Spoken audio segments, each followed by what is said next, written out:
Hi guys, this is Robin. Welcome to History with Robin.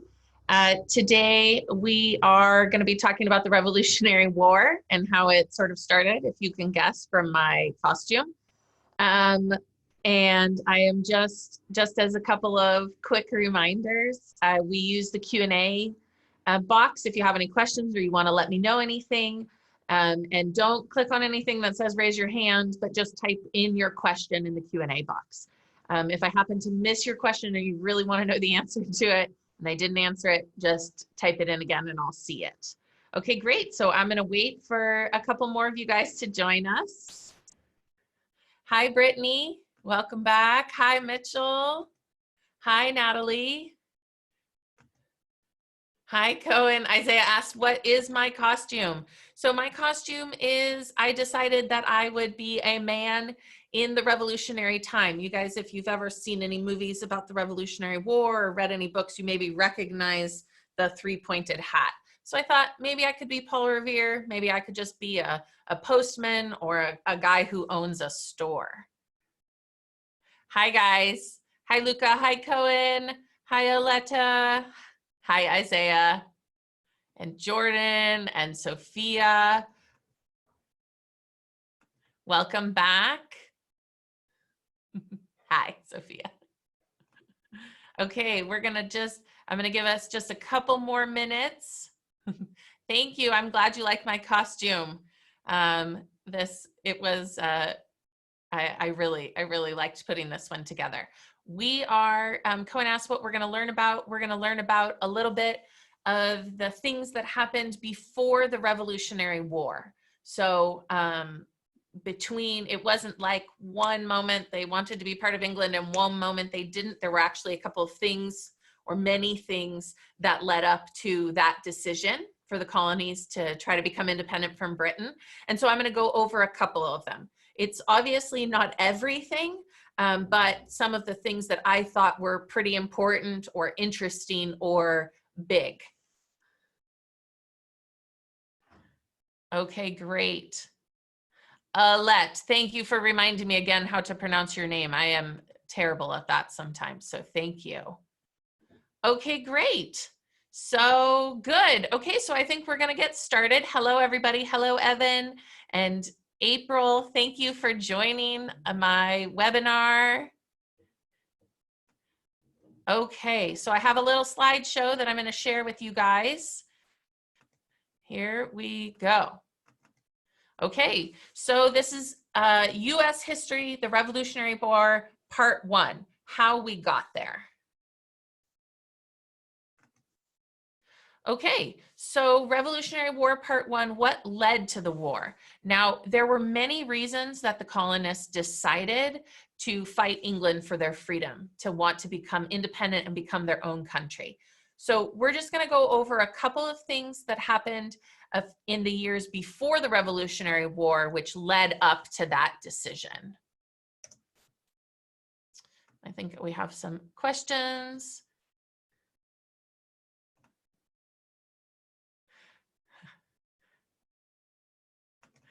Hi, Lila. Okay, good. So 10 years, oops, sorry, I went the wrong way. 10 years before the war in 1766, this map, the area that is marked green on this map was under British control. So all of that land and the people who were there were under British control. And after the Revolutionary War, that green part would become what was the United States. Sorry, just one second. Cohen, I see that you raised your hand. Make sure you type it into the Q&A box, okay? Because that's how I can answer it.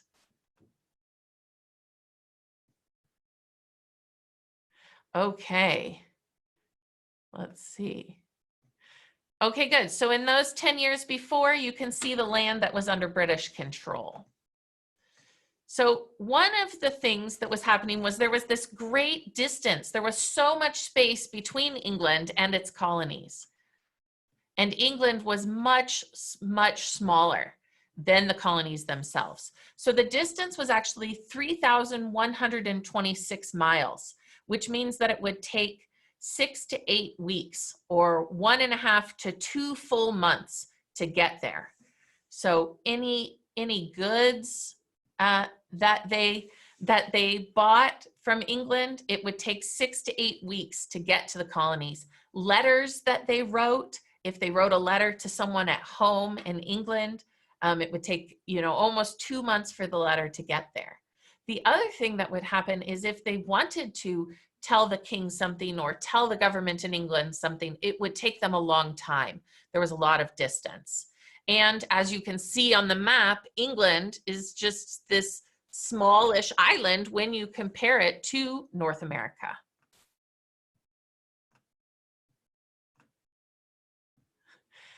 Tuval, the costume I have on today is just a man who lived in the time of the Revolutionary War. So I could be Paul Revere, I could be a man who owns a shop, or a merchant, or somebody else.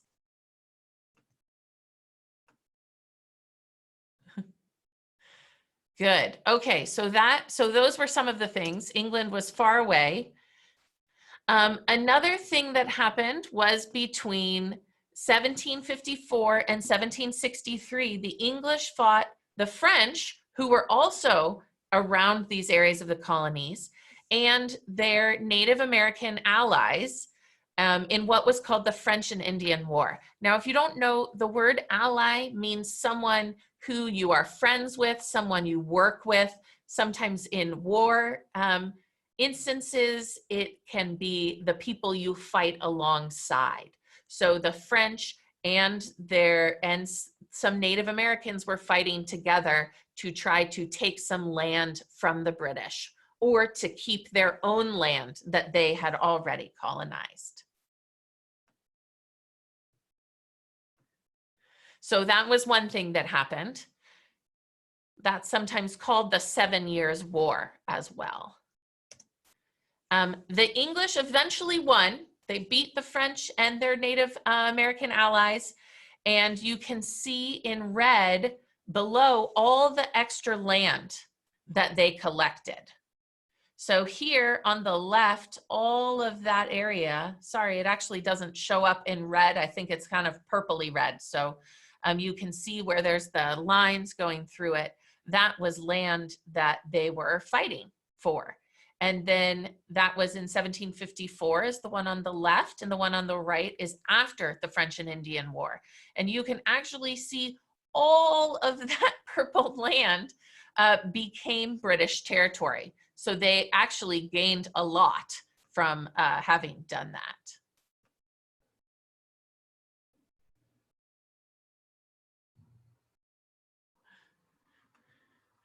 So, oh, sorry, I went too far, guys. But the war was very expensive. It cost a lot of money in order to be able to afford that. The cost of the war, so in England, right now, the money that they have is called pounds. That's what they call their money. And winning the French and Indian War at that time cost England 70 million pounds. So that sounds like a lot of money now, right? But the value of that money now would be $14 billion. So that was a lot of money. It was a lot of money then. It's a lot of money now. So they spent a lot of money trying to win this war. Kiosha, I'm glad you joined us. We're learning about the Revolutionary War and some of the things which came before it, which led to it. So we're just going to be talking about the background to it and a little bit of the beginning of it. You're very welcome. Yes, April, that is a lot of money, isn't it? I think Natalie asked me, did the war cost money because they had to buy things to help them win? Yes, they did. They had to have the supplies to win the war, but they also had to send a lot of soldiers across the ocean and give them clothes and food and take care of them so that they could have those soldiers so they could fight the French people and the Native Americans that were fighting with them. The other thing that England did was it hired some soldiers from other countries, which cost money, so that they could bring them over so that they could fight for England as well. That's a great question.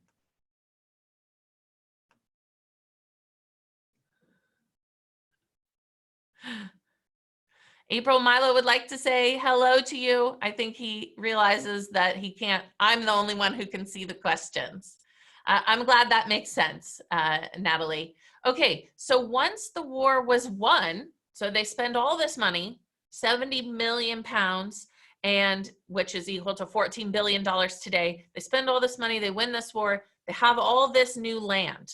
They've taken over all this land. So once the war was won, England thought it would be best to keep 10,000 British soldiers in the colonies to protect the colonies from not only the Native Americans, but also the French, who the British were really worried were going to try to steal some of their land back. And if we look at that map, I would probably also be worried about that too. So look, if we look at it again, all of that purple land is now England, and France lost a bunch of land. So I would probably try to steal it back as well. So they had to come up.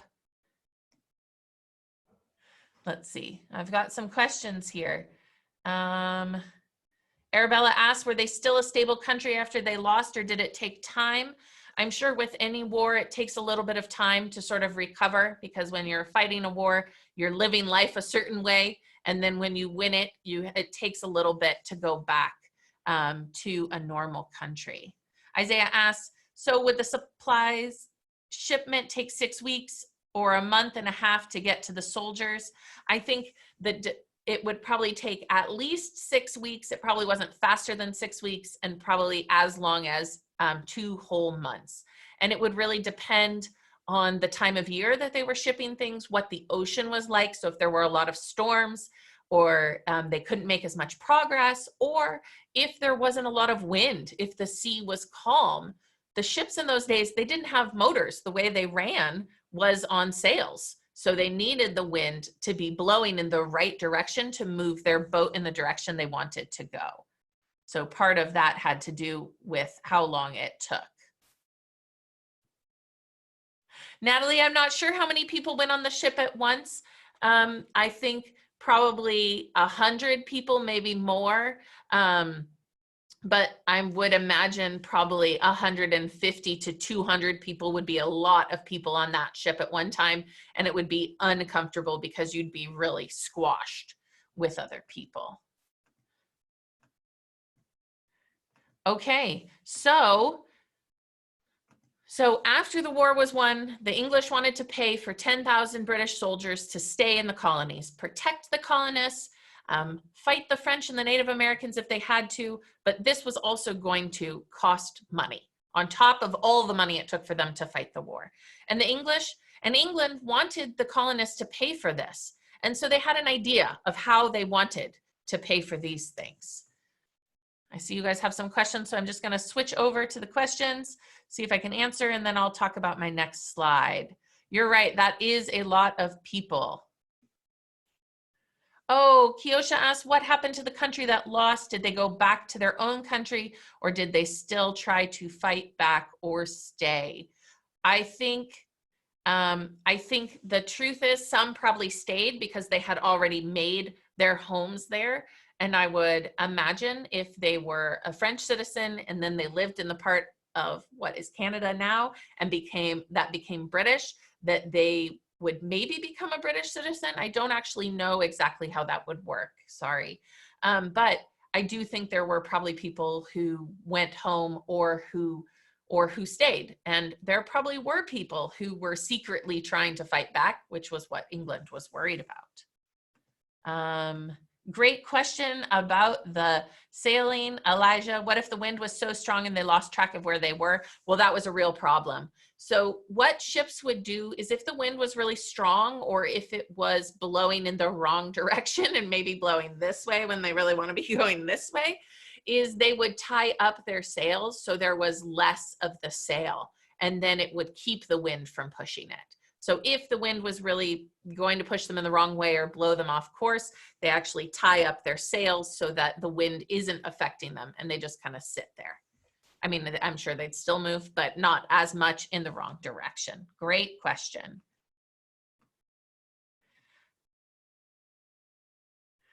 Isaiah asked how many soldiers died in that war. I'm not actually sure how many died, but I bet it was quite a few, because anytime two countries or two groups fight each other, there are people who end up dying. Anjali asked, did England have underground trails? I don't think they had underground trails, but what they did was they did a lot of fighting within trees and behind hills. And so they had, if you imagine like being in a forest or being in a place where there's lots of trees, you will end up fighting behind those things, which is actually probably good because it gives you a place to hide so the bullets don't hit you. That was a great question. Okay, let's see if I have a couple more questions. Oh, what are taxes used for? Okay, good. So I think this is Natalie. So here's taxes. I'll define the word for you guys just in case you don't know what it is, or you've probably heard it, but maybe don't actually know what it means. So taxes are money that the government requires people to pay that's used to pay for things done by the government. So it would be like paying for the soldiers to protect the colonists. They wanted to use taxes for that. Things like roads that you travel on, the police, firemen, all these different things, the services that the government offers people get paid for by taxes. And so that's what they would use them for. But one of the things at this time that England wanted to use the taxes for was to pay to keep those soldiers in the colonies, to protect the colonists, and to help pay a little bit to pay all that $14 billion in today's money of war for fighting the French and Indian War. I hope that answers your question.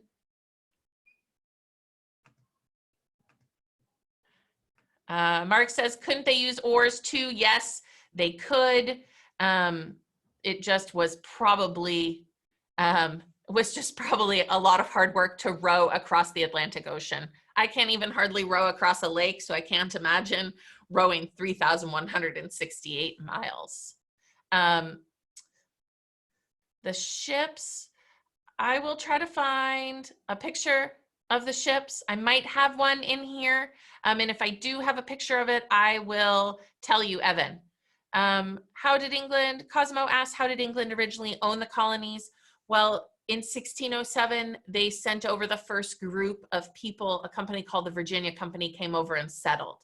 And so then after that, more and more people from England came. And people also came from other countries. The Spanish went to what is Florida right now. The French went also on the east coast of the United States and in Canada. And so it's kind of funny when you talk about owning land, one, because Native Americans lived there first before any of the other settlers, and because they just sort of decided as a country that it was theirs, whether that was right or not. Hope that answers your question. Let's see, you guys have some great questions. As always, a million wonderful, wonderful questions. They did, Isha asked, did they use bombs? They didn't use bombs. What they used to fight the war was they used muskets, which were these big long guns, and they had to put a little piece of metal, which was a bullet in it, and shove it down with this rod, put a little gunpowder in it, which would cause it to explode, and then they could shoot it. So if you've ever seen a gun shoot today, it shoots pretty quickly, and you don't have to load, for most guns, you don't have to load a bullet in. But it was actually it took several minutes for these people at this time to load their gun and then fire it. That was a great question. Arabella asked, did England think about the fact that they were using that much money? I'm sure there probably were people who were thinking like, wow, that's a lot of money. Maybe we don't want to spend that. But winning that war with the French and their Native American friends that were fighting with them was so important. And they really, really wanted that land. And I think probably they were also worried that if they didn't beat them, that they would take the land that they did have. So that was first what they were thinking of. Luca, what if they ran out of supplies because it took time to ship supplies to the soldiers? Yes, that was a very real problem. That was something they could run into where they maybe wouldn't have enough things. So they had to plan and predict, you know, how much they would need. That's a great question. Okay, I'm going to answer a couple more questions and then I'll keep talking, okay?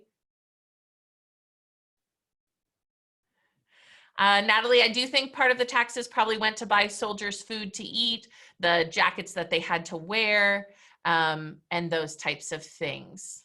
Oh, Cohen, thank you. Gunpowder before bullet. Yes, you are right. They would put the gunpowder in. Kiosha asks, what is gunpowder? It is the thing which makes the bullet explode. So it's like this dried powder. Originally it was like in firecrackers and things like that. So when it catches on fire, it causes an explosion a little bit. And so that explosion would happen in the musket and it would push the bullet out. Okay, good. Okay, a couple more questions. Okay, guys. Did they have, Duval asked a great question. Did they have schools for kids or did the kids do work around the house? They probably did both. There were schools that they had where people were taught in their own homes, kind of like what we consider homeschool today. Or there might be a woman in the neighborhood who can teach children how to read and other things, and so they would bring them into her home and she would teach them. They also, some boys had tutors where they would learn different things like that. Great question. We are learning about the Revolutionary War and some things that caused it. Thank you for just joining, for those of you that are just joining us. Thank you, April. I'm glad you liked my hair. And Anjali, yes, the colonists did use cannons. They would, and those were very dangerous. Did they use gunpowder in today in guns? Yes, they do, but it's actually inside the bullet. So when the part of the gun fires, it hits that, and that's what causes it to come out. Okay, great. Why only boys had tutors? Tuval. Some girls had tutors too, but some people at that time believed that it wasn't as important for women to get educated or girls to get educated as boys, though there were families that thought it was very important. And but almost all girls learned to read. Almost all children actually at this time learned to read, but sometimes boys got a little bit more schooling than girls. Okay, great. Okay, so we are going to go on. Okay, because you guys asked so many questions. I could spend all day answering your questions, which is great. So the colonists, so about these taxes, right? The colonists actually paid much less taxes than the people who lived in England. So for every $20 of taxes that the people in England paid, the colonists only paid $1 of tax. So they paid a very small amount of tax compared to the people who lived in England. So some officials in England decided they wanted to change that. So here's the things they decided they were going to put tax on. They put tax on tea. So if you bought a pound of tea, you had to pay a tax on it. So for as many of these as I could find, I tried to give you guys a comparison to what it would cost today. So the cost of tax on tea in today's money would be $2.43 for one pound of tea. So that is just an example of how that would be today. The other thing they put tax on was they put tax on every piece of paper. So if you had a piece of paper that you wrote a letter on, you paid a tax on that. If you had a piece of paper that playing cards, if you had a pack of playing cards, they had to have a little stamp on it and you had to pay a tax on each one of those. If you got a certificate, anything that had paper had a little stamp on it and it put a tax on it. The cost of the tax depended on what the paper was being used for. So for instance, if the governor of Virginia, the colony of Virginia, wanted to make a law and write down some official law, one piece of paper he would have to pay tax on, and it was a very expensive tax. In today's money, the piece of tax on just that piece of paper would be $1,167.74. Could you imagine if you, and sometimes you'd need more than one page for a law. Sometimes it was like many, many pages. So each one of those pages you had to pay a tax on. And the tax on a pack of playing cards was $9.73 in today's money. So you can sort of see that that was a lot of money for them compared to what they were used to paying. See some more questions. Evan asks, why were they paying the taxes? Because the people in England and the officials in England felt it was unfair that the colonies who were part of England, were English citizens, loyal to the king, were paying a lot less taxes than England, and they were trying to raise some money. April, you are right. Wow is the only thing to say about that. When I was doing this research last night, I was like shocked at how much money it was. I kept saying out loud, like, you'll never believe this. So Kiosha asked, would it matter how many words on the paper or how many pictures, and would a book count? I'm not sure if they taxed every single piece of paper in a book or if there was a flat rate for the whole thing. It might have been every single piece of paper. There is a place, I found a place yesterday where you can actually go online and you can read the whole, like the actual words of this law. It's called the Stamp Act. The reason they called it the Stamp Act is because each piece of paper had to have a little stamp on it, and that said how much you had to pay for it. And I think it was, Isaiah asked, what if they didn't pay the taxes, what would happen? I'm sure that they would pay, I'm sure that they would have to pay, and it might have been enforced in some way. Or I imagine, and I don't actually know if this is true, but this is a story that I think I've heard about it before, that if you bought that paper, when you bought the paper, you paid the tax on it. So when you bought the playing cards, you paid that money. Jordan, you have a great question. Why did the governors have to pay if they're part of the government? Because they were the governor of the place, but they were supposed to be, they were actually part of the country of England. And so even though they were separated by so many miles and all those different things, they were still considered to be part of it. And this, as you guys can see, this is like kind of shocking, right? How much it was. It makes sense why they would have a revolution. Natalie asked, how much would it cost, like, to send a box with something like bullets in it? I'm not sure that they had to pay for boxes, but that there probably would be a tax on things like bullets. Lizzie asked a great question. Did some people refuse to pay the taxes? I do think that there were people who didn't want to pay the taxes, but like when you buy things, if you had to pay the taxes, then if you wanted to get the thing you were buying, like that paper, you would have to pay the tax. So if they weren't happy about it, they would have to just not do those things. I don't think the King and Queen of England also had to pay taxes. That maybe is something that they, is a privilege of being the King and Queen. So that is, oh, sorry guys, we're gonna go back one. So that's the paper. So that's kind of crazy, right? The other thing that there were taxes on was there was taxes on glass. So if you bought glass or things like lead or other different goods, things that were bought and sold. There was also a tax on sugar. So if you, except it wasn't necessarily sugar the way we think of it now, it was a substance called molasses. I don't know if any of you guys have ever had that, but it's like a syrup. Think like maple syrup, but really thick and sticky, and it does not taste that great. It doesn't taste as good as maple syrup. But for every gallon that you bought, you had to pay $12 in today's taxes.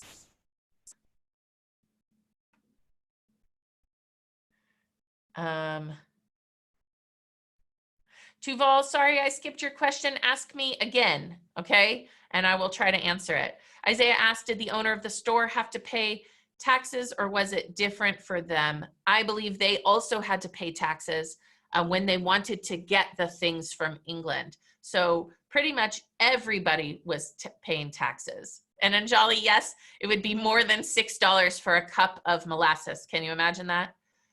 Natalie, I'm not sure what the tax would be on glass. I was really trying hard last night to research it and find it. And the things that I did, I could only find some things like on tea, some on paper and sugar. So I'm not really sure what it would be on glass. I wish I could have found it. Brittany, I believe every piece of paper had to have a stamp on it. So I don't think there was any way around it. If you wanted a piece of paper to write on or to do that, then you had to have a stamp on it. Isaiah, I'm sure if you bought a pencil, you'd have to pay taxes on that too. Yes, I'm very glad, you guys, we don't have to pay that much today. The amount of taxes in the United States that you pay today, I don't think is as great of a percentage, like an amount as that is. The different people, depending on different things like property they own, how much money they make, where they live, pay slightly different amounts of taxes. So we don't pay that much. So yes, so we don't pay that much, but you could see they made their own. Oh, Tuval asked, what if they made their own product and thought the other people in the village to make their own as well? Then they wouldn't have to pay the taxes, right? I believe that it was sort of the law about paying the taxes in the colony from the country of England. So if you produced paper there, you put the stamp on it and you paid the tax, or you had to pay the tax to sell it or buy it. If you made the sugar and you were going to sell it to somebody, I think they would have to pay the tax on that. So part of these rules was that they were enforcing them or applying them to everyone. So there wasn't any real good way to get around paying them except not drinking tea, which was like the most popular drink then. So they weren't really going to do that. Not using paper, which isn't really, that's hard. Maybe not having glass. I mean, maybe you could live without having glass. I think I could probably do that. And maybe refusing to have sugar or molasses of some kind. So that was sort of the way that they could get around paying those taxes. And people would do that. There were some people who felt really strongly about not wanting to pay the tax with sugar that actually stopped buying sugar, and they stopped using sugar, and they found other things to do, or they just went without. And that was sort of their way of saying they didn't want to do this and they didn't think it was right. Anjali, I don't know how much a dog is. If they missed a stamp on the paper, they'd pay extra taxes for not putting a stamp on it. Yes, there were, penalties for not putting that. Evan asked, who put the stamps on?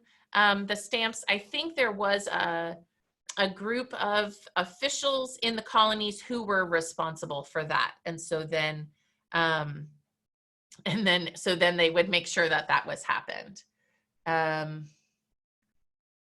Tuval, I'm not really sure how it would work if you sold it yourself, like if you made paper and sold it, but that would be a great research thing for somebody to do.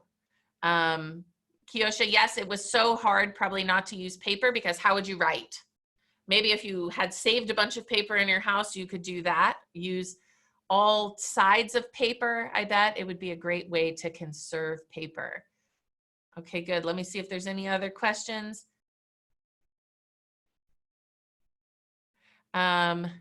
If you print your own paper, oh, Lizzie, I did see your question. I think if you printed your own paper and you wanted to sell it, you probably were required to put a stamp on it. But that's a great question. So many of them probably tried to find ways around it. Let me just see if I can get to a couple other questions. You guys always think of the best questions. It's possible, Tuval, if you just made paper for yourself and used it, you wouldn't have to pay a tax, but I'm not sure how that would work. Maybe, but I think more people, if that was a way you could avoid paying tax, I think more people would be doing that themselves. Natalie says you could use cloth instead of paper. Yes, that would be a great way. You guys are coming up with some good ways to avoid using paper and paying those taxes. Why did everyone, Mitchell has a question about my costume. Why did they wear a tricorn hat? I think I was reading about this yesterday, and I think part of the reason was because you could undo these buttons, and I don't think it happens with this hat, but you could actually fold it down. You could put it in different ways to shade your face or be in different shapes. And I think partially it was just the style. Okay, such great questions. Let's see. And Jolly, if someone made oil and sold it, did they have to pay taxes? I'm sure they did, though I don't know exactly how much. And then Isaiah says you still have to pay taxes for materials. Yes, you would. So there was no way that people could sort of get out of it. And I think that's one of the things that was so upsetting to the colonists. So as you can see, as all of you are kind of angry about it and how I got kind of angry about it, the colonists quarreled with England. And so finally, King George got rid of all the taxes except for tea. And this turned out to be a big mistake. So why is it a big mistake? Well, at the time, the colonists drank a lot of tea, and it's kind of how coffee is today. So can you imagine how unhappy all the people you know who drink coffee would be if coffee was suddenly so much more expensive? So it actually, King George thought he was doing something that they would agree to or they'd be happy with, but it just turned out that it was a mistake. I'm going to try to get to a last couple of questions. We just have to have a couple of more minutes. Oh, Natalie, that's cool that you saw one of those long Civil War guns. Yes, those are they're really, really cool. I recommend if you guys are interested in muskets or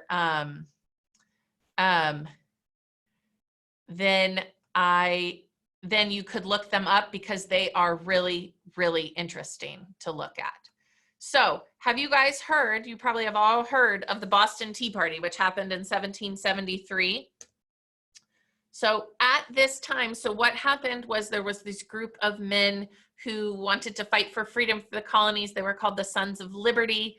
They were in Boston. They were kind of like a club, and they decided that they were going to send a message to the King of England and show how unhappy they were with this tax. So they went on board the ships that had tea on them that had come from England that was in the Boston Harbor, and they destroyed 340 chests of tea. And that's 92,000 pounds of tea. That's a lot of tea. And actually in today's value, that's almost $2 million worth of tea that they destroyed. They dumped it all in the harbor. They just broke the things and they dumped it all down. And that, you know, it actually sent a big message to the king. So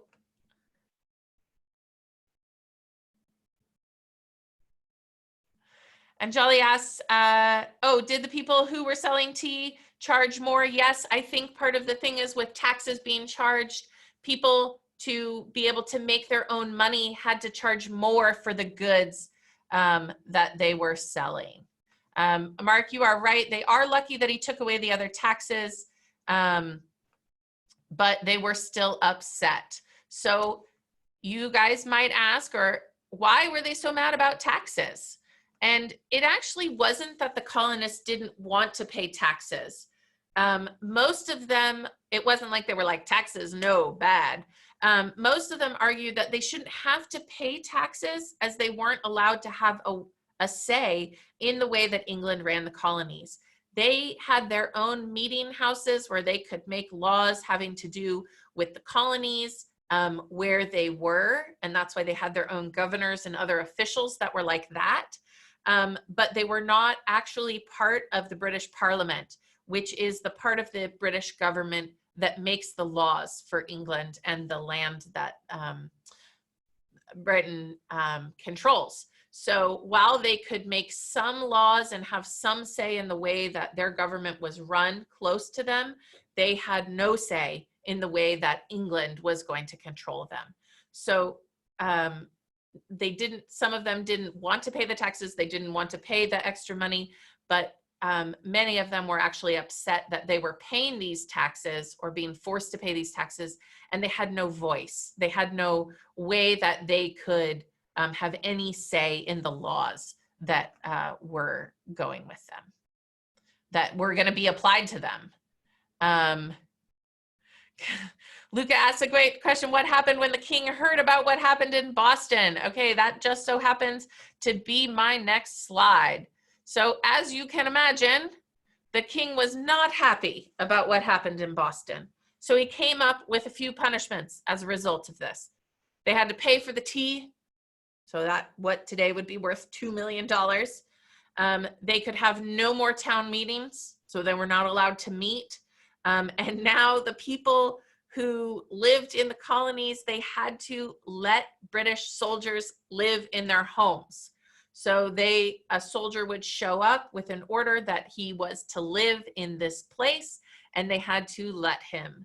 They had to feed him in many cases, and the wife probably did his laundry, and that was not something that they were, that obviously the colonists would be fans of. How happy would you be if a soldier showed up and tried to move into your house and maybe kicked you out of your bedroom and took it over, and your mom had to do their laundry and feed them? I mean, you'd be pretty unhappy. So as you can imagine, when the colonists heard about this, they didn't like it. So by 1775, the colonies had actually started gathering militias, and the militias are a group of men that aren't an actual army, but they're trained like soldiers. And so they gathered these militias to protect themselves if they needed to. So as you can imagine, things were getting pretty tense, right? So that is, those are some of the things which led up to the Revolutionary War. And Arabella asked a great question. You know, did the soldiers give anything toward them? Some may have. I don't know for sure that they didn't, but it was more about having those people, having the soldiers have to live in their house. And especially for colonists and families that felt really strongly about being independent, maybe inside their house was the one place they could talk about those hopes and dreams for independence, and now there was a soldier there. So that would be kind of rough, I imagine. Thank you, Natalie. I'm glad that you liked this lesson and it was very fun, and also the one yesterday too. We are actually out of time. I want to thank you guys so much for joining me.